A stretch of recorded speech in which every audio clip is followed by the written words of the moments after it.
नमस्कार। एक और क्वेश्चन हम लोग मेंसुरेशन से देखते हैं।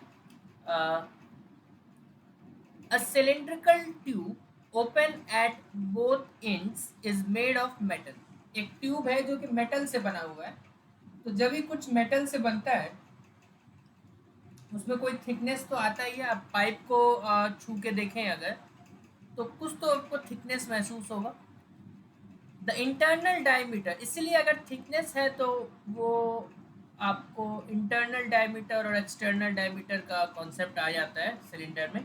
The internal diameter of the tube is 11.2 centimetre and length, length का मतलब हाइट से है, is 21 centimetre. The metal everywhere is 0.4 centimetre in thickness. अब ये थिकनेस मेटल का थिकनेस है, दैट मीन्स ये यूज होगा एक्सटर्नल डायमीटर निकालने में। Calculate the volume of the metal correct to one place of decimal. ठीक है, तो इसमें हम क्या कर सकते हैं। देखो सिलिंड्रिकल सिलेंडर अगर रिज्यूम करना है तो आप एक रफ डायग्राम हम लोग अगर बनाएं तो थोड़ा सा इसमें जूम्ड व्यू देखते हैं। तो एक तो हमारा नॉर्मल जो सिलेंडर आता है वो हम लोग बना लेते हैं।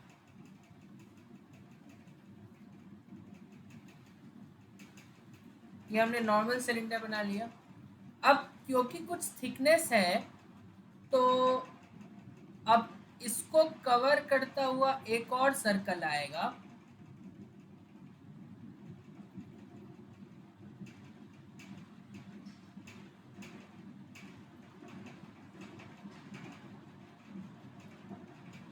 अब इस तरीके से डायग्राम तो गलत बनेगा ही।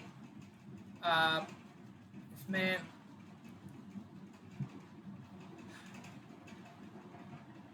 डायग्राम में देखें तो हमारे पास कंसेंट्रिक सर्कल्स होने चाहिए,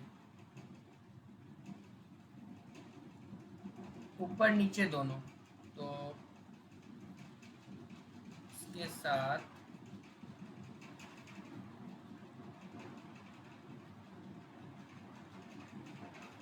बड़ा वाला सर्कल और देन छोटा वाला सर्कल।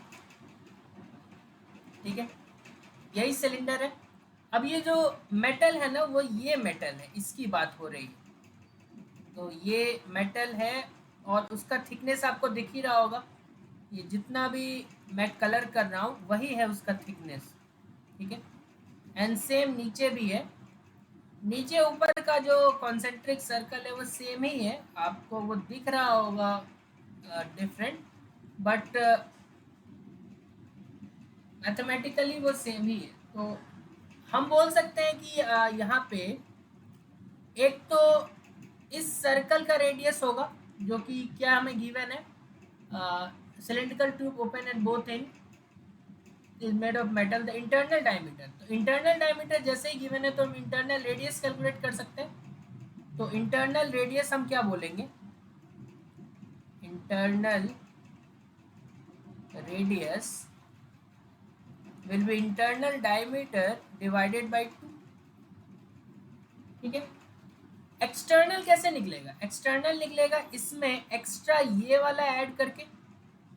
अब ये क्या गिवन है, metal everywhere is 0.4 centimetre in thickness.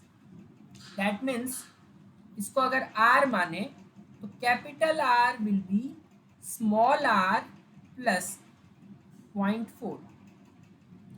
अब ये कितना आया होगा, 112 है ना, तो 5.6 सेंटीमीटर आया होगा।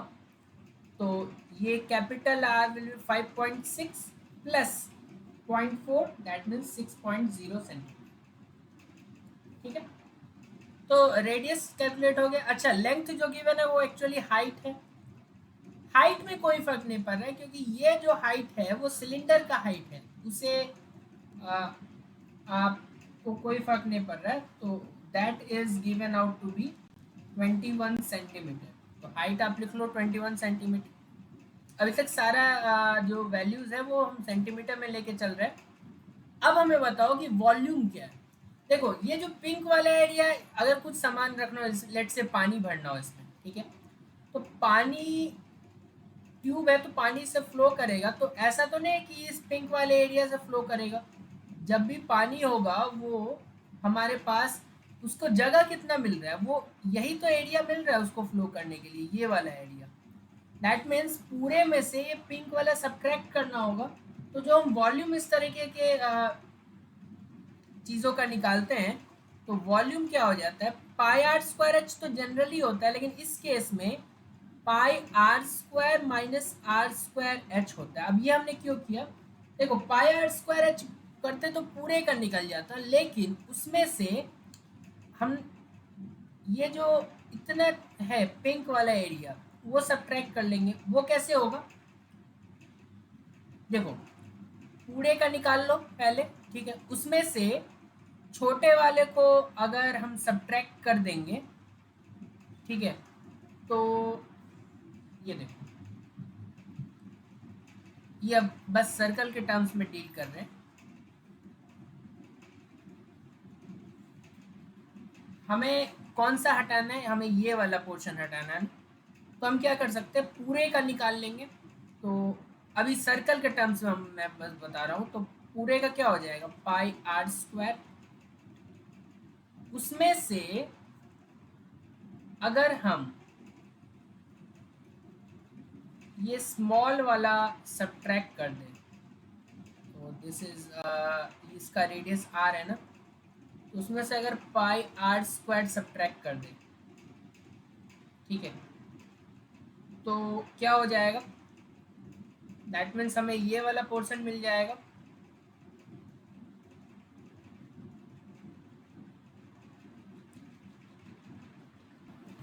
और वही पूछा भी जा रहा है, क्योंकि आप ध्यान से देखें ना, आप ये अगर सोच रहे हैं कि आप ये जानना चाहे कि इससे पानी कितना फ्लो करेगा, वो देखे, तो वो नहीं, हमें बस मेटल का वॉल्यूम निकालना है।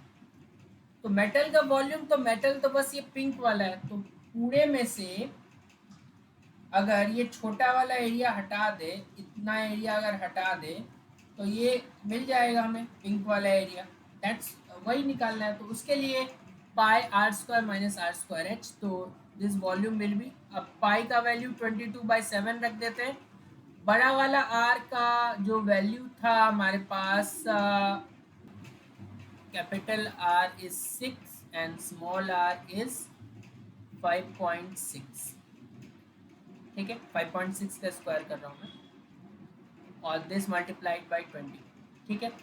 तो ये 3 टाइम्स में गया, तो हमारे पास 22 इंटू 3 दैट मीन्स 66 टाइम्स, ये क्या लिख सकते हैं, 6 plus a square minus b square है ना, तो ये 11.6 a plus b times a minus b, a minus b will be 0.4, ठीक है। तो आप चाहे तो ये 10 नीचे उतार सकते हैं और अब कैलकुलेशन कर सकते हैं। तो अगर अब कैलकुलेशन करने जाएं, तो हमें करना क्या होगा, we'll have to multiply 416 and 66, तो 240 और 24, 264 को तुम कर दो मल्टीप्लाई 116 से, यही तो करना है। तो 2 3 then 264 and then again 264, तो यहाँ पे आएगा 4 5 6 11 5 16 and 1 7 2 9 1 10 30624, और इसको डिवाइड कर रहे हैं क्योंकि 100 से, तो 306.24। अब हमें बोला गया था ये ऑब्वियसली सेंटीमीटर क्यूब होगा। वॉल्यूम ऑफ मेटल हम निकाल रहे हैं, correct to 1 place of decimal, तो 2 के बाद क्योंकि 4 है, तो हम 306.2 लिख सकते हैं सेंटीमीटर, ठीक है। वॉल्यूम ऑफ मेटल निकालना था, तो हमने ऐसा निकाला, ठीक है। क्या निकालना हो उस पर ध्यान देना होता है, अदरवाइज तो क्वेश्चन आसानी होता है। बहुत बहुत धन्यवाद।